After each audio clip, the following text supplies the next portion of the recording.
Halo Gabuters, apa kabar kalian semua? Udah pasti lagi gabut lah. Oke, di video kali ini saya bakal memberikan alur cerita film berjudul The Purge rilisan tahun 2013, yang mana karena anime lumayan besar kemarin, kita akan membahas film ini sampai 2 sequel berikutnya. Tapi mungkin diselingi film lain ya biar nggak bosen. Dalam film The Purge ini disutradarai oleh James DeMonaco, kemudian dibintangi Ethan Hawke dan Lina Headey. Film ini sendiri akan bercerita tentang The Purge atau penyucian yang sudah menjadi tradisi tahunan di Amerika, guys. Kalau di film sebelumnya kan diceritain asal mulanya. Nah, di film ini penyucian sendiri sudah menjadi tradisi lah. Buat kalian yang belum menonton video sebelumnya, nanti saya taruh di deskripsi biar kalian tahu asal muasalnya dulu, oke? Tanpa berlama-lama lagi dan let's go.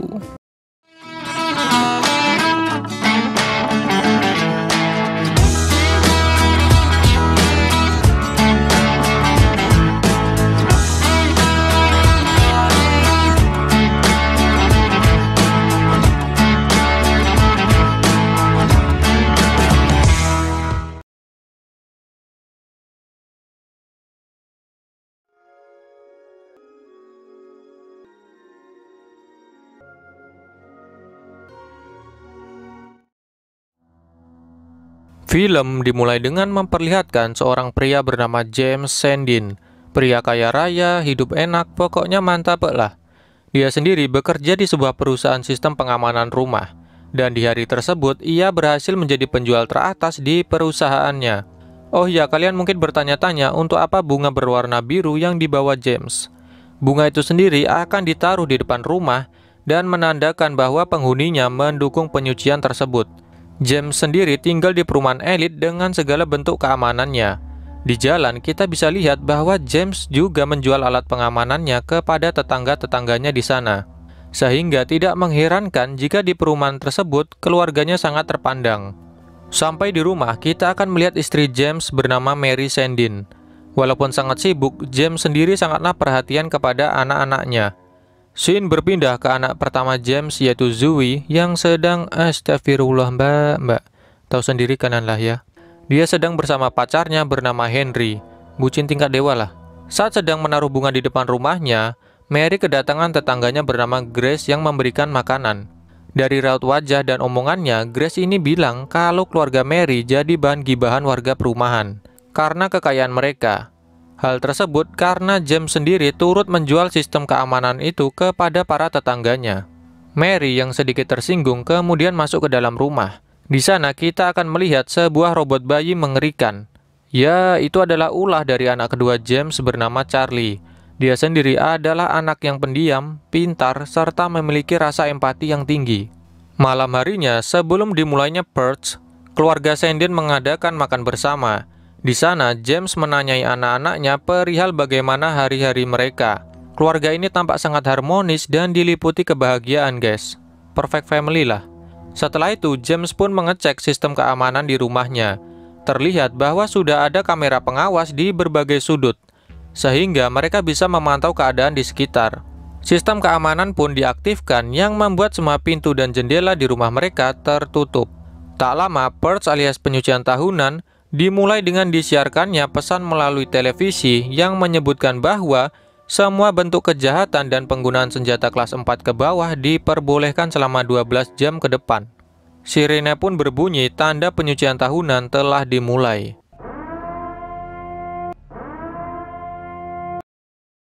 Di sini terlihat Charlie mempertanyakan apa gunanya penyucian tersebut. Di hatinya ia merasa bahwa Purge adalah hal yang salah. Tapi James mengatakan bahwa Purge diperlukan sebagai media penyucian jiwa, di mana saat itulah kekejaman dan kejahatan seseorang yang terpendam bisa dilampiaskan dan saat penyucian telah selesai, jiwa mereka akan kembali suci. Ya, setelah itu keluarga ini sibuk masing-masing, guys. Zoe di kamar kedatangan pacarnya lagi yang melampiaskan Purge bukan dengan membunuh, tapi dengan gitulah. Astagfirullah, anak muda. James sendiri sedang menyelesaikan dokumen kerjanya. Kita bisa lihat bahwa sedang ada diskusi di siaran berita TV yang memperdebatkan bahwa penyucian tersebut sebenarnya adalah bentuk penghapusan warga miskin, di mana mereka dianggap sebagai kalangan yang tak mempunyai kontribusi bagi negara. Sehingga ketika adanya penyucian ini, kejahatan menurun, dan di lain sisi ekonomi tumbuh subur.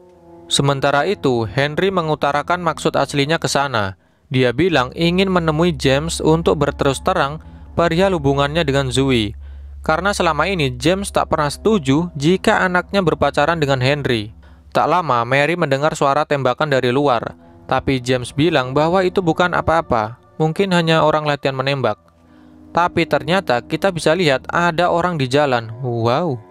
Dan benar saja, saat Charlie sedang bermain dengan robotnya, dia melihat bahwa ada orang sedang berlari ketakutan di perumahan tersebut, seperti dikejar sesuatu. Dia pun langsung bergegas ke ruang kontrol keamanan dan mendengar bahwa pria itu meminta tolong karena ada sekelompok orang yang ingin membunuhnya. Namun tak ada satupun warga di sana menolong. Charlie yang melihat hal tersebut kemudian nekat mematikan sistem keamanan agar bisa menyelamatkan pria tersebut. Sontak saja James dan istrinya kaget. Charlie pun menyuruh pria itu cepat masuk karena James juga telah mengaktifkan kembali sistemnya. Untungnya pria ini berhasil, guys. Untuk diketahui saja bahwa namanya adalah Dwayne, yang dari penampilannya kita bisa tahu kalau dia gelandangan. Di sana James bersiap menembaknya karena mengira Dwayne akan berbuat jahat. Di lain sisi, Henry juga sudah akan sampai di bawah dan di saat itulah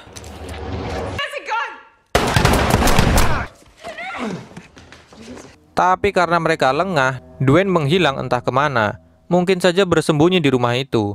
James pun mengajak Mary beserta Charlie untuk masuk ke dalam ruang keamanan karena khawatir Dwayne akan berbuat jahat.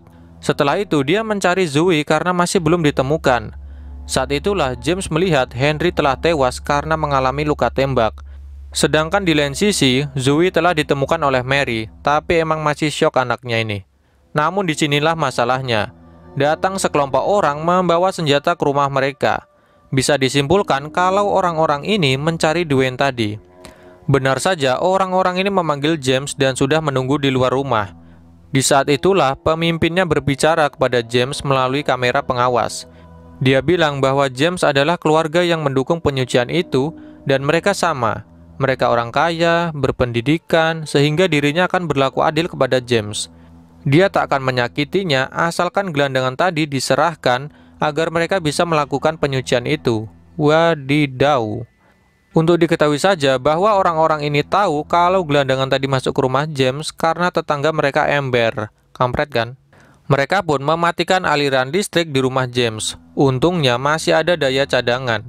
Sekarang James mau tidak mau harus menemukan Dwayne bagaimanapun caranya agar keluarganya selamat. Dimulailah pencarian tersebut. Mereka berpencar agar bisa lebih efektif mencari. James, Mary, maupun Charlie berusaha menangkap Dwayne. Terus Zoe kemana? Ada guys, cuman lagi shock aja dia. James maupun istrinya kesulitan mencari Dwayne karena memang kondisi rumah sangat gelap.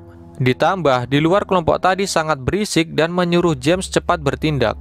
Charlie yang pintar ini lebih memilih mencari melalui robotnya karena kebetulan alatnya itu bisa melihat dalam gelap. Saat sedang mencari itulah dia bisa melihat Dwayne mengendap-endap di dalam rumah mereka. Kemudian berusaha dia dekati. Dwayne pun bingung melihat robot Charlie. Padahal di sini posisi Charlie ingin menyelamatkan Dwayne. Lama-kelamaan pria ini sadar dan menuruti mau Charlie, yaitu bersembunyi di ruangan rahasia miliknya. Apesnya, tak lama Zoe datang dan berkomunikasi dengan Charlie. Dia bilang akan bersembunyi di ruang rahasia tadi. Wadaw, ketemu dong. Sementara itu, James dipanggil oleh pimpinan kelompok tadi. Saya nggak tahu namanya ini. Dia bilang kenapa James lama sekali dan menuduh bahwa dirinya melindungi gelandangan itu. Tapi James bilang dia mendukung 100% penyucian tersebut dan akan segera mencarinya. Pria itu pun bilang kalau James tak segera mengeluarkan gelandangan tersebut, akan datang peralatan untuk menjebol rumahnya. Makin tertekanlah James ini. Dia pun berusaha mencari Dwayne dan di saat itulah dia melihat pria tersebut sedang menawan Zoe. Dwayne bilang bahwa dia tak akan menyakiti Zoe, tapi hanya ingin berlindung saja di rumah James. Dia tidak mau mati malam itu sehingga terpaksa menawan Zoe. James berkata bahwa Dwayne harus keluar dari rumahnya karena dia tak mau keluarganya menjadi korban akibat adanya Dwayne berada di sana. Terjadilah ketegangan di antara mereka. Namun ternyata Mary sudah ada di belakang Dwayne dan langsung saja terjadi baku hantam. Zoe berhasil diselamatkan namun kepalanya terbentur guys. sedangkan James berhasil melukai Dwayne. Mereka pun membawa Dwayne, kemudian mengikatnya guna mengeluarkan pria ini sesuai permintaan kelompok tadi. Dwayne terus meronta-ronta karena juga turut disiksa oleh Mary. Walaupun di sini dia tidak tega dengan Dwayne, dia terpaksa melakukannya. Di lain sisi, Charlie juga memarahi ayahnya karena berbuat hal yang tak manusiawi kepada Dwayne. Akhirnya Charlie pun pergi, sedangkan Zoe yang terbangun turut kecewa dengan kelakuan ayahnya. Melihat hal itu, Dwayne pun bilang bahwa James harus menyelamatkan anak-anaknya. Biarkan dirinya keluar, dia tak mau mengorbankan keluarga tersebut. Dilema banget si James ini guys. Tak lama dari itu, sudah datang mobil yang siap menjebol sistem keamanan rumah James. Dirinya pun bertemu Mary beserta Charlie. Dia di sana bilang tidak jadi menyerahkan Dwayne sehingga mereka harus bersiap-siap melawan kelompok itu. James berjaga di ruang depan, Mary berlindung sembari melihat di lantai atas, sedangkan Charlie di ruang bawah tanah dan Zoe ngumpet di bawah kolong kasur. Orang-orang tadi pun sudah berhasil merangsek masuk. Di saat sedang mengintai di ruang bawah tanah, ternyata Charlie diseret oleh seorang anggota kelompok tadi. Dia tidak bisa melawan karena memang kekuatannya tak seimbang. Tapi di sana dia diselamatkan oleh ayahnya, untung saja. James pun lanjut menyisiri rumah. Tak lama kemudian dia bertemu dua orang lagi dan terjadilah pergulatan hebat di antara mereka. Pokoknya berusaha saling membunuh. Malahan setelah berhasil membunuh dua orang tadi, datang satu lagi. Baku hantamlah mereka. Walau memang James akhirnya berhasil memudiarkan mereka semua. Di saat akan keluar dari ruangan itu, tiba-tiba datang pimpinan kelompok tersebut yang langsung menusuk James. Wadaw, sang kepala keluarga ini pun sekarat, tak bisa berbuat apa-apa. Sementara itu, Charlie yang sedang mengawasi ruang keamanan melihat bahwa tetangganya turut datang dan membunuh semua orang tadi. Kok bisa ya, ada yang aneh. Bahkan di saat Mary juga hampir saja dibunuh oleh dua orang dari kelompok tersebut, dia diselamatkan oleh tetangganya juga.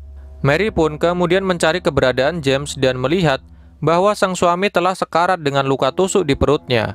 Tak lama, pimpinan kelompok tadi datang dan akan menembak mereka semua. Namun akhirnya Zoe muncul sehingga langsung menembak pria itu. Mampus. Datanglah tetangga mereka ke sana. Mary tentu mengucapkan terima kasih karena sudah ditolong guys. Tapi Grace yaitu tetangganya bilang kalau keluarga Sandin adalah milik mereka, bukan kelompok tadi. Alias tetangga sintingnya ini mau membunuh keluarga James. Grace bilang bahwa para tetangga telah muak melihat keluarga Mary memamerkan harta mereka, yang mana berasal dari penjualan sistem keamanan kepada tetangganya juga. Iri bilang bos. Mereka pun memisahkan James yang sudah terkapar, sedangkan Mary, Charlie, dan Zoe diikat dan dikelilingi guna melaksanakan penyucian itu. Di saat yang tepat itulah Dwayne datang, kemudian langsung saja menembak Collie dan menawan Grace. Sekarang posisi berubah. Dwayne mengatakan apa perintah dari Mary, tapi Mary mengatakan dirinya memilih membiarkan tetangganya hidup dan menunggu sampai purge tersebut selesai. Mereka pun duduk bersama dengan kegeraman hati masing-masing. Tapi ya mau gimana lagi, sabar. Namun si Grace malah berusaha merebut senjata Mary dan terjadilah hal tak mengenakan. Aneh-aneh aja, astaga. Tak lama sirine berbunyi, tanda purge sudah selesai. Mary pun menyuruh tetangga sontoloyonya ini keluar. Dwayne pun menyerahkan senjatanya ke Mary dan pergi. Tak lupa Mary mengatakan terima kasih atas jasa Dwayne menyelamatkan keluarganya. Mary, Zoe, dan Charlie pun melihat keluar dengan kondisi rumah yang berantakan. Dan film pun selesai. Ending yang sangat bermakna. Oke guys, begitu saja alur cerita film The Purge yang saya rasa memiliki makna tersendiri ya. Bagaimana kita nggak boleh menilai orang hanya dari penampilan atau kelas ekonominya, karena hati atau kebaikan seseorang tidak mengenal strata ekonominya. Baiklah, sampai jumpa di video selanjutnya, dan bye-bye.